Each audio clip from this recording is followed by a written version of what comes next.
Fala pessoal, tudo bem? Dia 31 de outubro agora, de 2024, a gente comemora os 107 anos da Reforma Protestante. Dia 31 de outubro, na verdade, é a data em que Martinho Lutero coloca ali na porta do Wittenberg Castle as 95 teses que ele levanta contra a Cúria Católica. E eu queria fazer uma série de vídeos falando sobre a Reforma Protestante e as reformas, todos os movimentos de reforma que aconteceram ao longo da história da Igreja.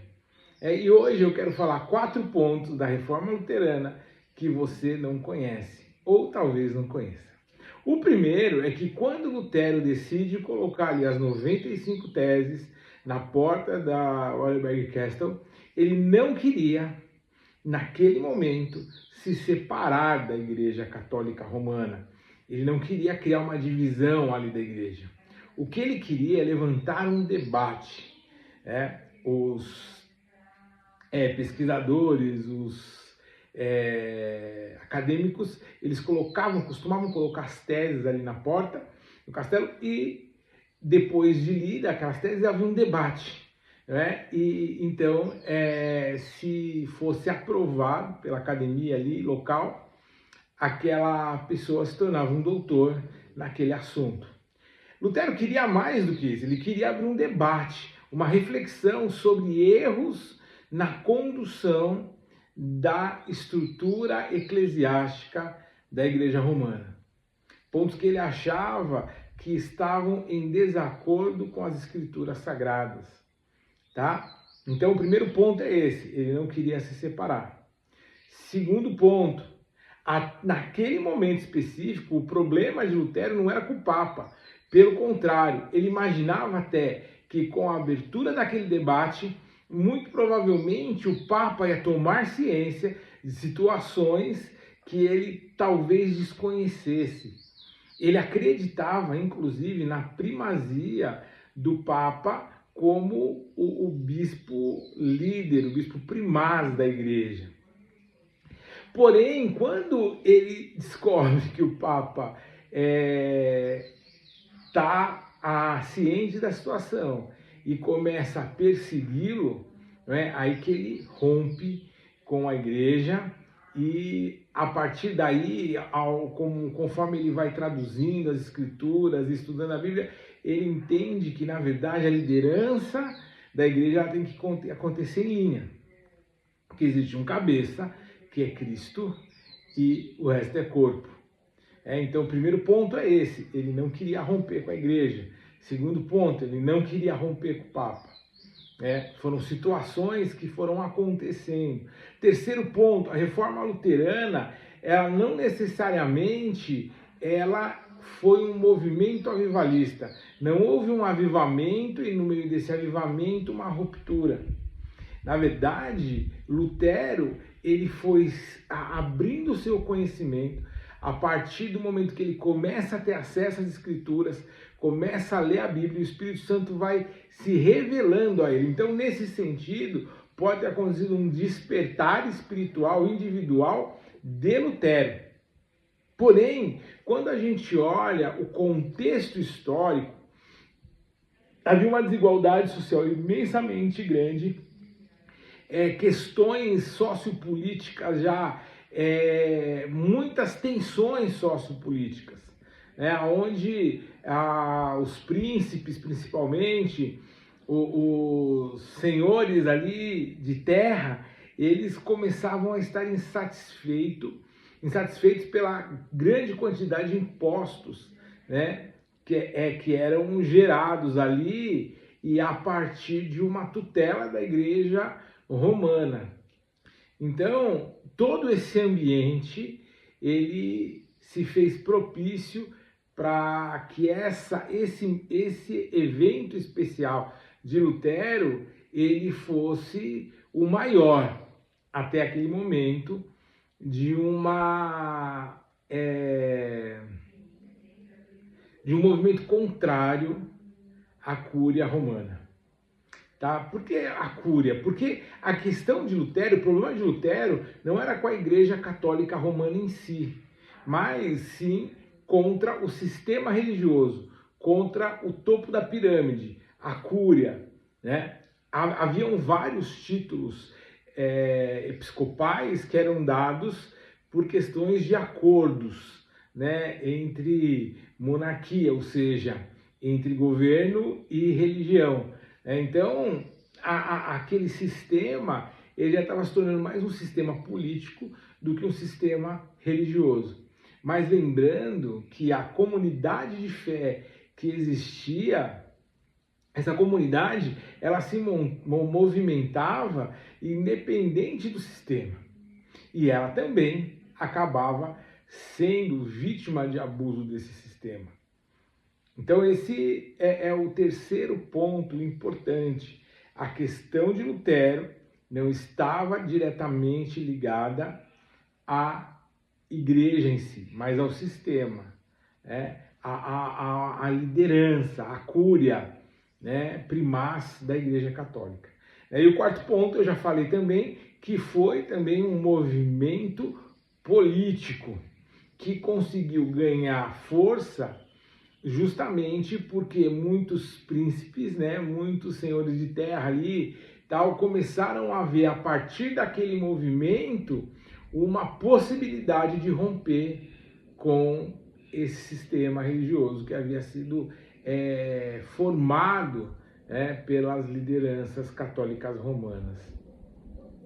É importante a gente lembrar também que não foi o primeiro. Aí, um ponto que é muito importante, vamos dar aí esse ponto bônus, é que a Igreja Católica Romana, ela nunca foi homogênea.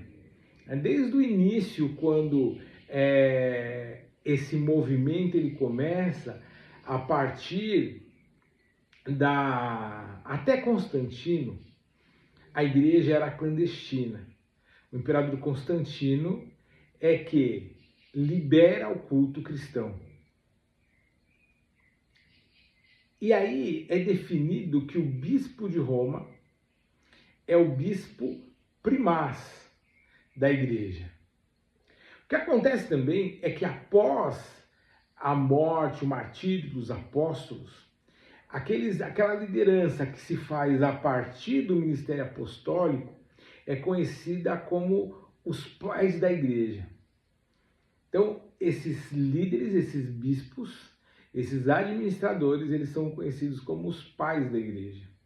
Então, o bispo de Roma é o bispo primaz da igreja. Então, se eles são os pais da igreja, né, o bispo de Roma, que é o líder primeiro, ele é o grande pai, o papa da igreja.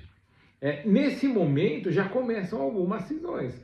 A igreja ortodoxa, a igreja oriental, ela não aceita essa liderança de Roma.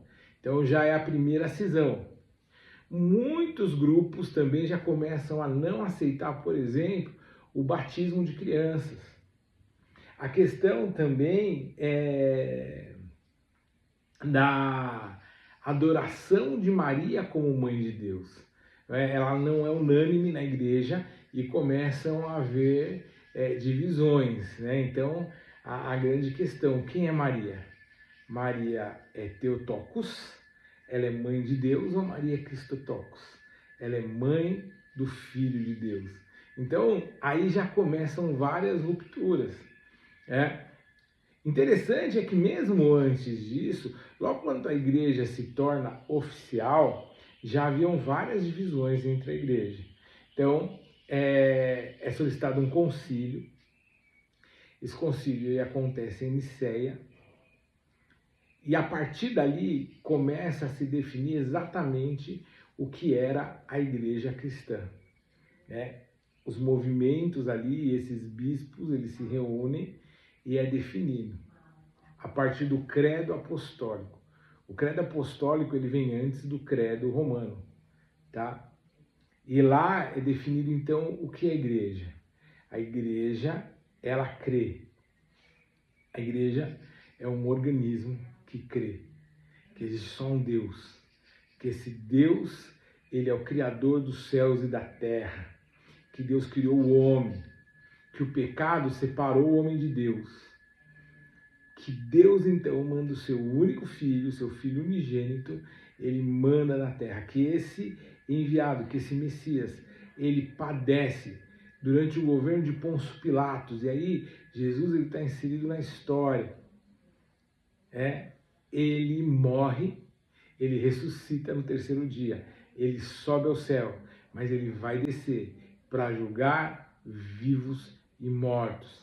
A gente crê que a igreja, né? A igreja, então, é esse estatuto que define o que é a igreja, crê que a igreja ela deve ser apostólica, baseada na doutrina dos apóstolos. Então, o que é uma igreja apostólica?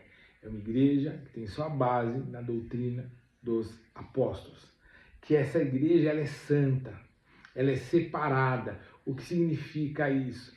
Que a igreja não deve andar segundo a cultura, os padrões, o estilo de vida do mundo, mas que a cultura, que o estilo de vida, que os padrões da igreja são outros, que ela é diferente, ela é santa, que ela é católica, é a catolicidade da igreja. O que é católico? É uma junção de duas palavras que de forma comum significa global, todos os povos. Então a igreja ela precisa alcançar todos os povos e ela é para todos os povos. Ela não é para um grupo específico de pessoas, por exemplo, os judeus. Mas a partir dos judeus, a partir de Israel, a partir de Jerusalém, a igreja ela deve alcançar todos os povos. Por isso, essa é a catolicidade da igreja. E que a gente crê na doutrina do Espírito Santo. Depois vem o credo romano, que fala que essa igreja ela é apostólica católica, mas ela tem a sua base, a sua sede em Roma. Então várias divisões foram acontecendo. Lutero, inclusive, não foi o primeiro a traduzir a Bíblia. John Wycliffe, ele já tinha traduzido a Bíblia para o inglês também, a gente vai falar um pouquinho sobre isso, mas é só para a gente poder se conceituar aqui na história. A gente vai falar sobre vários assuntos. Eu quero terminar essa série falando sobre a Reforma Protestante e a Revolução Francesa, o liberalismo e a Revolução Francesa. E entender também de onde nós somos, o que nós somos hoje, nós que nos consideramos cristãos protestantes, quem nós somos, qual é o nosso DNA. Tá bom? Se você gostou desse vídeo, eu quero te pedir para curtir, compartilhar, se inscrever para que você possa clicar nas notificações para que nos próximos vídeos sobre a reforma você seja avisado. Obrigado.